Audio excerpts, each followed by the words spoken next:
He believed his new wife couldn't cook. Then she fed the entire ranch like family.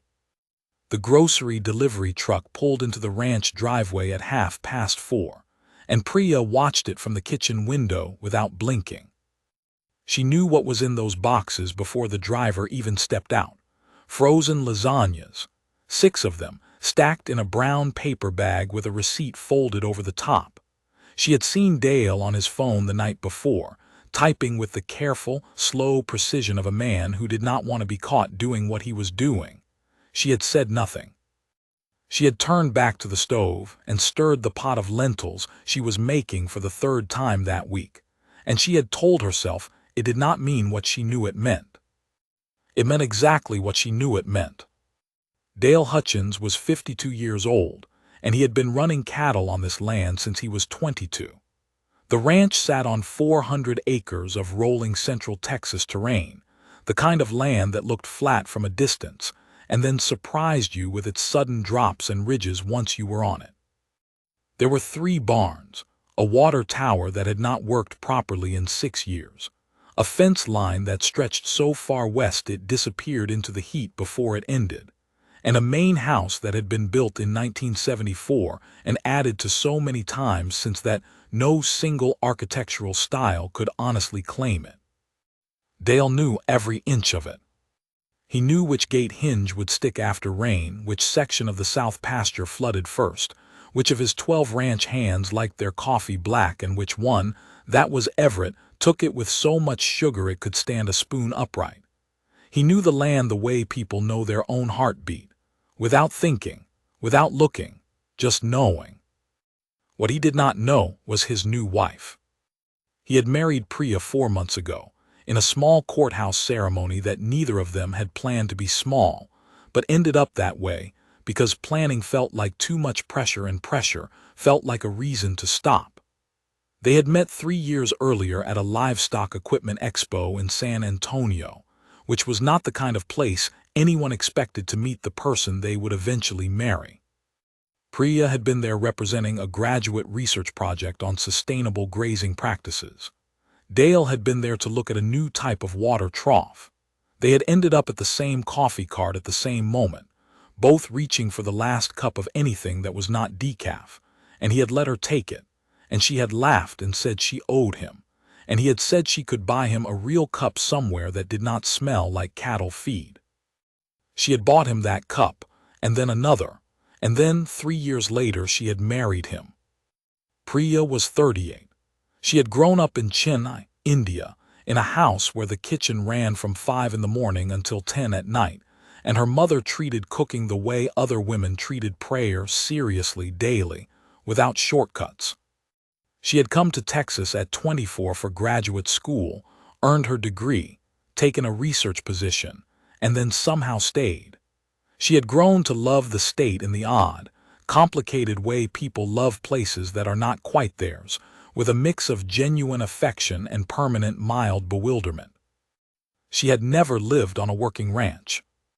She had never fed 14 men who had been outside since before sunrise. She had never stood in a kitchen where the cast-iron skillet hanging on the wall was not decoration but infrastructure, where the recipe that mattered most was not written anywhere and never had been, where the woman who used to stand at that stove had been standing there for 26 years before a diagnosis, and then a year of fighting, and then a funeral on a Tuesday in March, had ended all of it. Carol Hutchins had been gone 4 years. Priya had never met her, but Carol was in that kitchen every single day. She was in the weight of the skillet. She was in the particular way Dale's face went quiet when he sat down to eat. She was in the way the ranch hands men who did not discuss feelings and would not have recognized the word grief as something that applied to them, still went a little still when someone set food on the table. Priya understood all of this. She had understood it before she married him. She had married him anyway. What she had not understood, or perhaps had understood and hoped she was wrong about, was the frozen lasagnas. She pulled one out of the bag after the delivery truck left. Read the back of the box. 40 minutes at 3:50. She set it on the counter. Then she set the other 5 beside it. Then she stood there looking at all 6 of them lined up in a row, and she felt something move through her chest that was not quite anger and not quite sadness, and was not going to be named out loud. Not tonight. Maybe not ever. She put 5 of them in the freezer. She cooked the 6th one for dinner because there was no point wasting it, and because she was tired, and because fighting a feeling was exhausting enough without also fighting yourself over what to make for dinner. Dale ate 2 full servings and said it was good. She smiled and cleared the table. That night in bed, with Dale asleep beside her, and the Texas dark outside the window so complete it'd weight to it, Priya stared at the ceiling and thought about her mother's kitchen. She thought about the particular smell of mustard seeds hitting hot oil, the sound of the pressure cooker, the way her mother could taste something once and know exactly what was missing, down to a quarter teaspoon. She thought about the lentil dish she had made 3 days ago, the one Dale had eaten politely, carefully, like a man taking medicine, the one she had overheard him describing on the phone to his brother as that red stuff Priya makes. She had stood very still in the hallway when she heard that. Then she had walked back to the kitchen and washed the dishes. She was not a bad cook. She knew she was not a bad cook. She had cooked for herself for 14 years in Texas, and she had never once thought of herself as a bad cook. But she had never cooked for a ranch. And apparently there was a difference. She turned over in the dark. Outside, one of the barn dogs barked twice and went quiet. Somewhere far out on the property, a fence post creaked in the wind. Dale did not wake up. He slept the way men who work that hard always sleep, completely, immediately, without argument. Priya lay there and made a decision. It was not a dramatic decision. There was no speech in her head, no moment of determined music. It was a quiet, firm, deeply personal decision made by a woman who had grown up watching her mother feed 40 people on a Tuesday afternoon with whatever was in the house, and make it look like she had been planning it for weeks. Priya was not going to compete with a memory. She was not going to try to be Carol, or to replace Carol, or to outcook Carol, or to make anyone forget Carol. She was going to cook her own food, the food she knew, the food that lived in her hands, and she was going to figure out how to make it speak to this land, these people, this kitchen, until it belonged here the way she was trying to belong here. She did not know exactly how to do that yet. She fell asleep before she had worked it out. In the morning, she got up at 5, which was earlier than she had ever voluntarily gotten up in her life. She made herself a cup of tea and stood at the kitchen window while the sky did that thing it did in Texas before sunrise, where it turned a particular shade of dark blue that had no name in any language she had ever spoken. Dale came through the kitchen at 5:30, boots already on, hat already on, coffee already in his hand from the pot she had started before she heard him moving around upstairs. He stopped when he saw her standing there. "You're up early," he said. "I have things to do," she said. He nodded, the way men nod when they are not sure what the right thing to say is and have learned over 52 years that nodding is usually safe.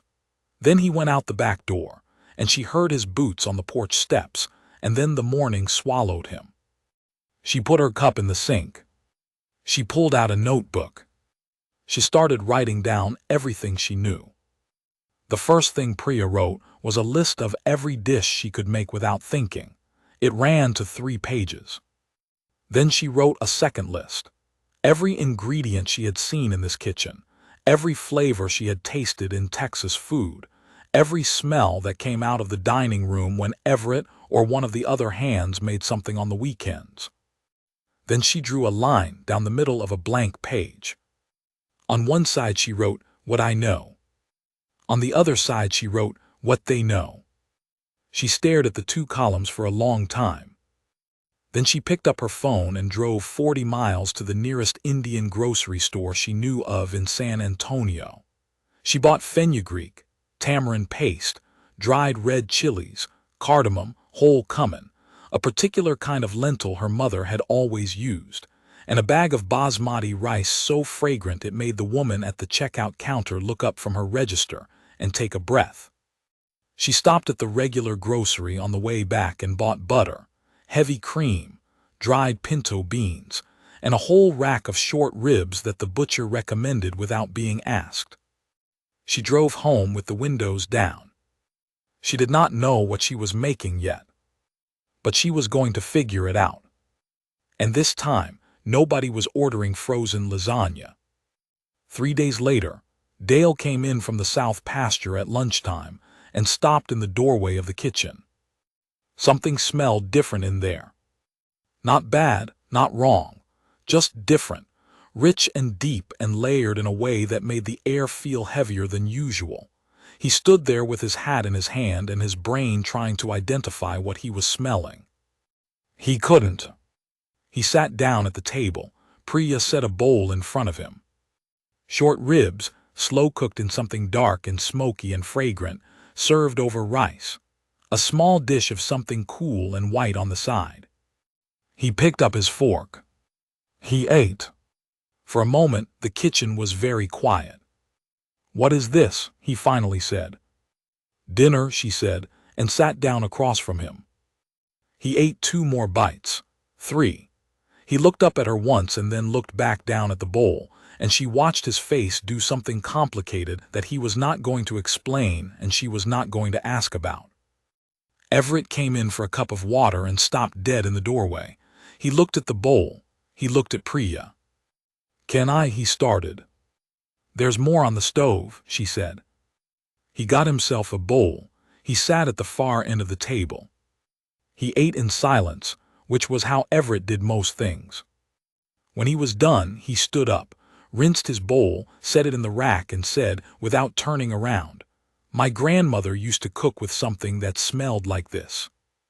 He walked back outside. Priya looked at Dale. Dale was looking at the window. She got up and started washing the dishes. Neither of them said anything. But the frozen lasagnas were still in the freezer, and neither of them reached for one that night. That was something. That was, in its way, everything. Priya did not stop. That was the part nobody saw, because it happened before the sun came up and after it went down, in the hours that did not belong to the work of the ranch, or the business of being a newly married couple navigating a life that was still figuring out its own shape.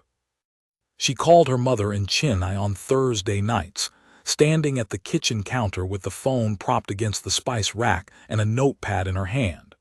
Her mother, whose name was Lakshmi, did not use recipes. She had never used recipes. She cooked the way she breathed automatically, from somewhere deep in her body that had nothing to do with measurement or instruction. This made the phone calls long and sometimes slightly maddening. "How much cardamom, Amma?" "Enough." "Enough how much?" "Priya, you will know." "I don't know, that's why I'm calling you." "Smell it. If it smells like enough, it is enough." Priya had learned over the years that the correct response to this was not frustration but patience. She would smell the cardamom. She would add some. She would smell it again. She would add a little more. And then, without being able to explain how, she would know. That was the thing about her mother's cooking. It was not a skill you learned. It was a language you grew up inside. Priya had grown up inside it. Even 14 years in Texas had not taken it out of her. It lived in her hands, in her sense of smell, in the particular way she could walk into a kitchen with a handful of mismatched ingredients and see, without quite thinking, what they wanted to become. She had just never applied it to short ribs before. She watched YouTube videos of Texas ranch cooks on her laptop at the kitchen table, a cup of tea going cold beside her. She watched a 70-year-old woman in a floral apron make buttermilk biscuits with the kind of relaxed authority that only came from making the same thing 600 times. She watched a man who looked like he had been working outdoors his whole life demonstrate how to properly season a cast-iron pan. She watched, and she took notes, and she thought about where her food and their food might shake hands. She found the place faster than she expected. It was fat, it was low heat, it was time. Her mother's cooking and this kind of Texas cooking had at their roots the same philosophy. You put good things in a pot, you left them alone, and you trusted the heat to do the work. The spices were different. The proteins were different. The final result tasted nothing alike. But the approach, the patience, the layering, the refusal to rush was identical. Priya held on to that. She started experimenting on Sunday afternoons, when the ranch was quieter and the hands were scattered, and she could use the kitchen without feeling like she was performing anything. She made a lamb dish with dried red chilies and whole spices, cooked low and slow until the meat came apart in her fingers. She made a pot of rice with butter and a few whole cardamom pods, and the kitchen filled with a smell that was warm and sweet and strange and right all at once. She tasted everything. She adjusted everything. She threw 2 entire batches of something she was working on directly into the trash because they were wrong in ways she could not correct, and she started over without drama. On a Wednesday afternoon in early July, she made something that stopped her. She was standing at the stove, stirring a pot of braised short ribs that had a base of onion and tomato and dried chilies and cumin, and she had added at the last moment a spoonful of tamarind paste, which was an instinct she had not planned and almost immediately doubted. And then the smell hit her, and she stood very still. She tasted it. She tasted it again. It was right. It was deeply, fundamentally right. It tasted like something that had always existed and had simply been waiting for someone to make it. She called her mother that night, 2 days early. "I think I made something new," she said. "Of course you did," her mother said, like this was obvious. "You are in a new place. New places make new food. That is how it has always worked." Priya stood at the kitchen window looking out at the dark Texas pasture and thought about that for a long moment. "What do I call it?" she said. Her mother laughed. "You call it dinner," she said. "What else would you call it?" The week after that, Dale came in from mending the east fence line, and there was something on the stove that smelled like it had been cooking since the previous century. He stood in the kitchen doorway for a moment. "What is that?" he said. "Short ribs," she said. "Sit down." He sat down. She put a plate in front of him. He ate it without speaking, which was, she had come to understand, how Dale Hutchins expressed things he did not have words for. When he was done, he sat back in his chair and looked at the middle distance for a moment. "That's the best thing I've eaten in a long time," he said. It was the most unguarded thing he had said to her since they were married. She looked at the stove and said, "Good. There's more." She did not make a big deal of it.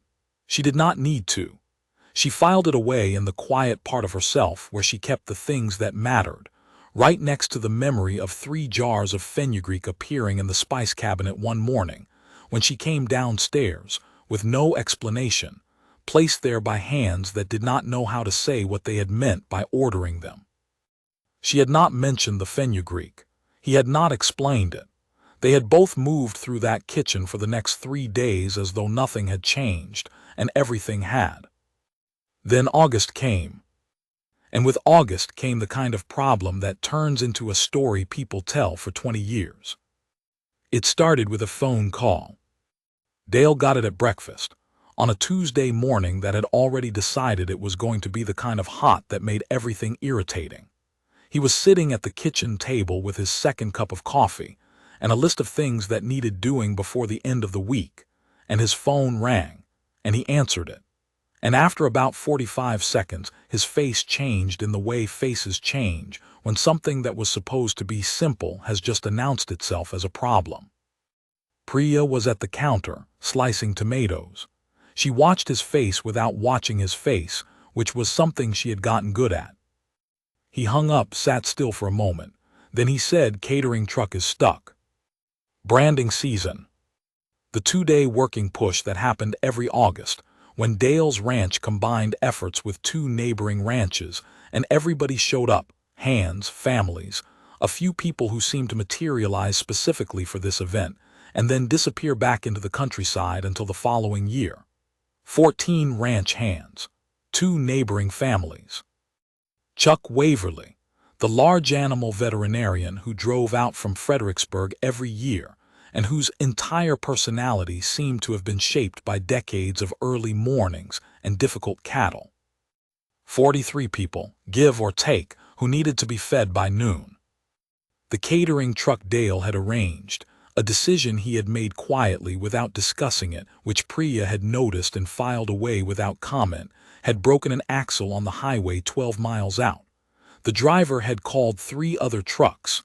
None of them could get there in time. The driver was sorry.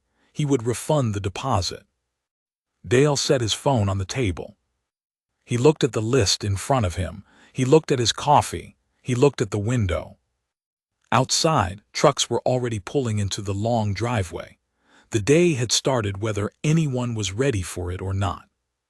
Priya set down her knife. She looked at the tomatoes. She looked at the stove. She looked at the back of Dale's neck, at the particular stiffness that had appeared there in the last 2 minutes. She did not ask for permission. There was nothing to ask permission for. This was her kitchen. She said, "How many people?" He turned around. 43, maybe 45. She nodded, looked at the clock, looked at the pantry. "Go to your work," she said.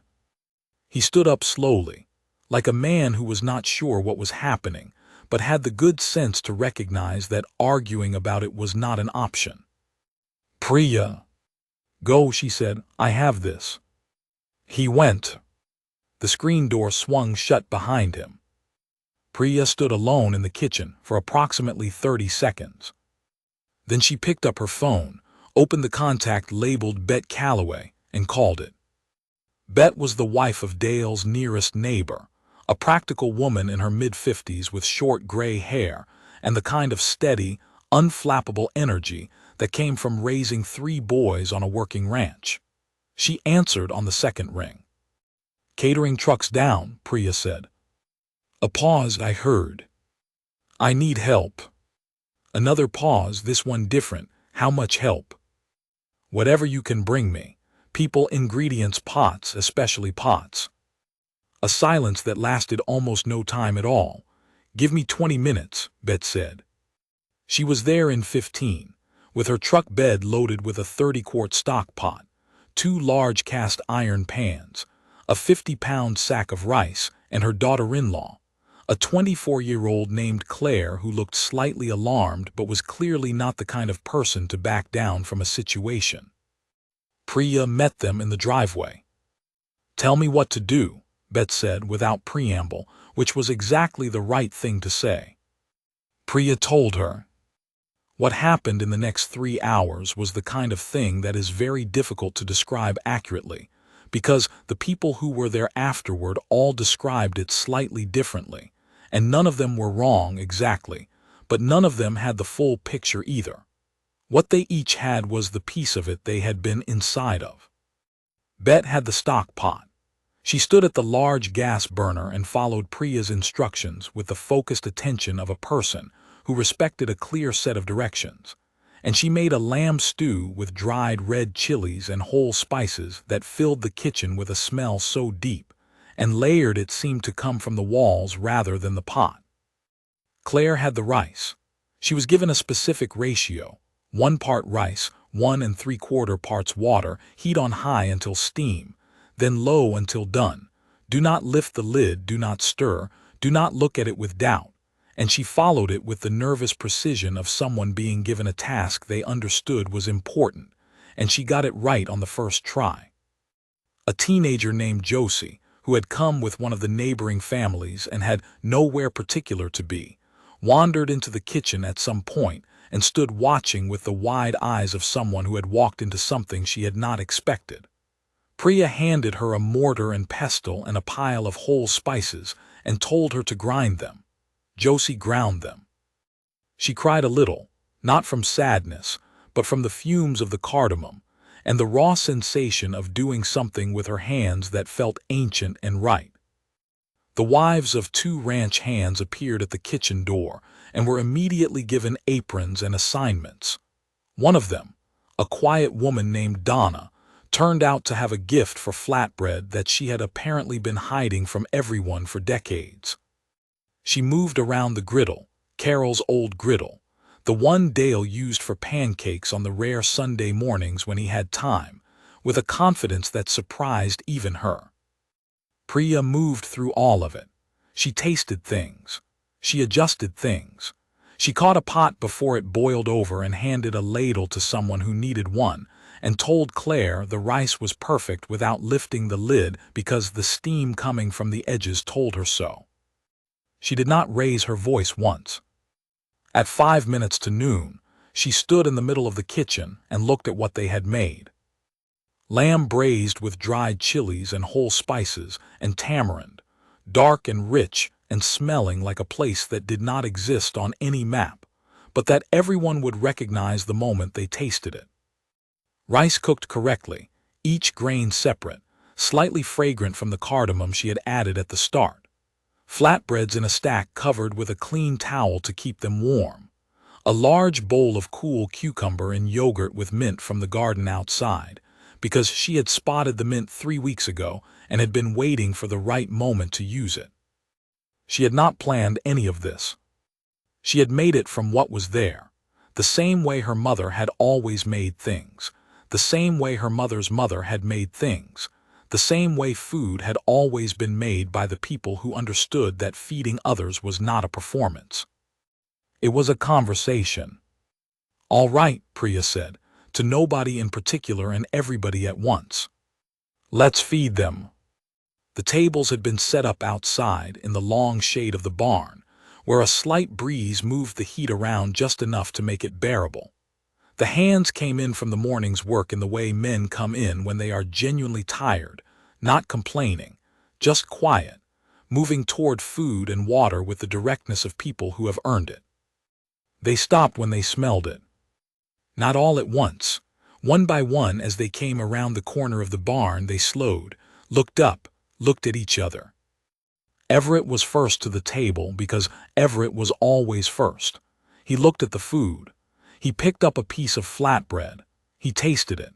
His face went through something careful and private that had nothing to do with the flatbread exactly and everything to do with it. He sat down, he served himself, he ate. The others followed. Chuck Waverly arrived from the far pasture still wearing his work vest and smelling the way he always smelled, and he walked to the table and looked at the food and said, "What is this?" in a tone that was more wonder than question. "Lunch," said Bet, who had sat herself down at the end of the table with the satisfaction of a woman who had been part of something good. Chuck sat. He served himself a plate. He ate it. He served himself another. He looked slightly betrayed by how good it was, in the way people look when something has exceeded their expectations by more than they are emotionally prepared for. At the far end of the table, Dale Hutchins sat with his plate and his fork and did not say anything. He was watching his ranch hands eat. He was watching Bet tell the woman beside her something that made the woman laugh. He was watching Josie, who had come out from the kitchen and was now sitting on the bench with her own plate, looking at the food with the expression of someone who had helped make something and was still slightly amazed that it existed. He watched Everett take a second serving and then, without turning around, say something low to the man beside him that made the man look down at his plate and nod slowly. Dale set his fork down. He looked at the main house, at the kitchen window, at the figure he could see moving around inside. He thought about 6 frozen lasagnas. He thought about the receipt folded over the top of the bag. He thought about the way Priya had looked at it, the brief stillness in her face before she put it down and turned back to the stove, the absolute absence of drama or complaint. He had told himself when he ordered them that he was being practical. There were a lot of people to feed during branding. It was a big ask. It was not personal. He had known, even as he told himself that it was exactly personal. He had been protecting something, not the ranch, not the event, something smaller and more private than that, Something he had been carrying for 4 years, which was the particular ache of watching someone else stand at Carol's stove in Carol's kitchen and try to make it theirs. It had not been fair. He knew that now, sitting at this table in the shade of the barn, watching 40-something people eat his new wife's food with the quiet reverence of people who had not expected to be moved by their lunch. He had not been fair, and she had been graceful about it, and he did not know what to do with that except carry it and let it mean something. He got up, walked to the kitchen. She was at the sink, rinsing a large pot, her back to the door. She did not hear him come in. He stood in the doorway for a moment. "Priya," he said. She turned around. He stood there with his hat in his hand, which was the closest Dale Hutchins got to ceremony, and he said, "It's good, everything, it's really good." She looked at him for a moment, then she said, "Go eat your lunch. It's getting cold." He went back outside. She went back to the dishes. But something had shifted, not loudly, not with any announcement. The way things shift on a ranch, slowly, under the surface, the way water moves under dry ground before anyone can see it. The meal became a story. Not immediately. Stories need time to become themselves. They need to pass through enough mouths to find their shape, to lose the details that don't matter and keep the ones that do, to settle into the form that will carry them forward through years of telling. This one found its shape by winter. By December, it was the story people in that part of the county told when they wanted to talk about food, or about people surprising you, or about the day the catering truck broke down and something better happened. It traveled from kitchen tables to feed stores to the diner on the main road in town, where a group of older men came every morning and drank coffee and discussed the weather and the price of cattle, and occasionally, in a roundabout way, the things that actually mattered. The story grew the way stories do. People who had not been there began to have been there. Details multiplied. The pot got larger. The number of people fed increased slightly with each retelling. The smell of the food became, in the telling of it, something close to supernatural. But the essential truth of it stayed intact, because the essential truth was simple. Priya had fed everybody, and it had been extraordinary. What did not make it into the story?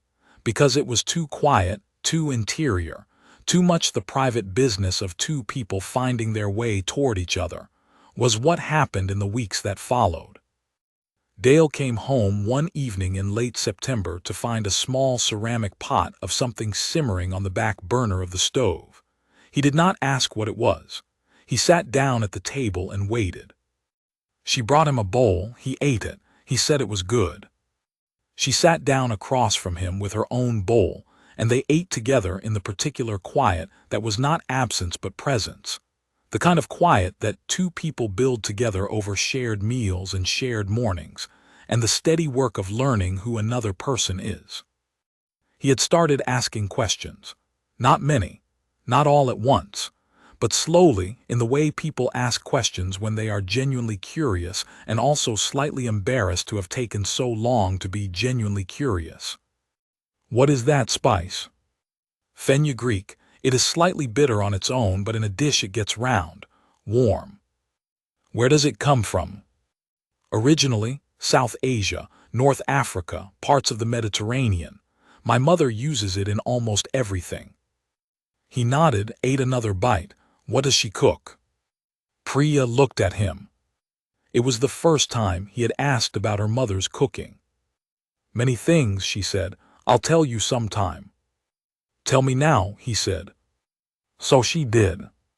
She talked about her mother's kitchen, about the sound of mustard seeds in hot oil, about the way her mother could look into a refrigerator with 3 things in it and make something that tasted like it had taken a week, about the recipes that were never written down because they did not need to be, because they lived in the body, in the hands, in the nose, passed from one set of hands to another like something spoken in a language that only became yours by making it. Dale listened. He was not a man who asked many questions, but he was a good listener, which was in some ways more important. By the time she finished, the food was cold. Neither of them had noticed. He got up and put his bowl in the sink. He stood there for a moment with his back to her. "I'm sorry," he said, "about the lasagnas." She was quiet for a moment. "I know," she said. That was all. He did not elaborate. She did not require him to. They had both said enough, which was the right amount. What the ranch became, over the months that followed, was not a different place. It was still the same 400 acres, the same fence line that disappeared into the heat, the same barn with the same hinge that stuck after rain. Everett still took his coffee with enough sugar to scandalize a reasonable person. Chuck Waverly still arrived from Fredericksburg smelling like a long morning of difficult work. But Sunday mornings changed. Sunday mornings had always had biscuits. They still had biscuits. Dale made them from the same recipe that had been in this kitchen for as long as the kitchen had been standing, measured by eye, because all the good recipes eventually freed themselves from measurement. And now, beside the biscuits, there was usually something else. A small pot of something warm and fragrant, a dish of spiced eggs, a round of flatbread still hot from the griddle, something Priya had been working on, or something she had made from memory, or something that had come from a phone call with her mother at some odd hour of the night. The hands came in on Sundays the way they always had. They sat at the table. They served themselves biscuits. And then they served themselves whatever was next to the biscuits, without ceremony, without comment, the way people eat food that has become simply part of the place. Josie, the teenager who had ground spices on the day of the branding and cried a little without knowing why, started coming around on Saturday afternoons. She said she was visiting. She was actually learning to cook. Priya let her stand at the stove and ask questions and make mistakes without making the mistakes into events, which was how her own mother had taught her. Josie turned out to have her grandmother's hands. Whatever that meant, it was a real thing. It showed up in the way she salted, the way she stirred, the way she leaned over a pot and breathed in and knew. Bet came by on a Thursday in November with a pie she had made and a piece of news. She had made the lamb dish herself at home from memory, and it had come out right on the first try. She was reporting this the way someone reports a personal achievement, because it was. Priya said she was not surprised. Bet said she was. They drank tea at the kitchen table and talked for 2 hours about food and family, and the strange, slow work of building a life in a place. And outside the window the pecan tree in the yard dropped the last of its leaves, and the light went gold, and then amber, and then gone. Everett said nothing, as was his way, but he brought in a bundle of firewood one morning in December without being asked, and set it by the back door and went back to his work, and there was a sentence in that gesture that did not need to be spoken. The kitchen was not different, but it was different. That was the only way to say it. The cast-iron skillet was still on the wall. Carol was still somewhere in the walls of that house, in the weight of the place, in the particular way Dale sometimes went quiet at a meal. That did not go away and was not supposed to go away. But there was a new smell in that kitchen now, layered into everything else, the way good things layer when they are given enough time and enough heat. Fenugreek, cardamom, dried chili, tamarind. And underneath it all, the same smell that had always been there. Home. One morning in late January, a young ranch hand named Pete, who had started working for Dale the previous spring and was still learning how things worked, came in from the cold and stood by the stove for a moment, warming his hands. He looked at the small pot on the back burner. He looked at the flatbread under the towel. He looked at the biscuits on the rack. He served himself a plate with a little of everything on it. He sat at the table. He ate. He did not comment on what was familiar or what was unfamiliar. He did not parse it or analyze it or think about where it came from or what it was called. He just ate breakfast. That was the thing. That was the thing that Everett had understood months earlier, when he had answered that question at the table in the barn with one word, and had been more right than he probably intended. You did not need a name for it. You did not need to know the history of the spices, or the geography of the recipe, or the late-night phone calls to Chennai, or the 30 seconds Priya had stood alone in the kitchen on the morning of the branding before she picked up her phone. You did not need to know about the 6 frozen lasagnas lined up on the counter, about the receipt folded over the top of the bag, about the particular stillness of a woman's face absorbing something and choosing not to make it smaller than it was. You did not need to know any of it. You needed to sit down, pick up your fork, take a bite. Let it mean what it meant. That was breakfast. That was all it had ever needed to be. The kitchen window looked out over the pasture, and the January morning was cold and blue and very still, and somewhere out on the land Dale Hutchins was already working, as he had always worked, because the land did not pause for anyone's feelings or anyone's story. Inside, Priya stood at the stove. She was on the phone with her mother. She was laughing about something. On the counter behind her, 3 jars of fenugreek stood in a row, full and waiting, and the cast-iron skillet hung on the wall where it had always hung, and the morning did what mornings do on a working ranch. It kept going. Because the work never stops, and the food never stops, and the people who love each other across distance and difference, and the particular loneliness of being new to a place that already has its own deep memory, they never stop either. They just get up early. They start the stove. They feed whoever comes through the door. And in the end, that is the whole story. That is all of it.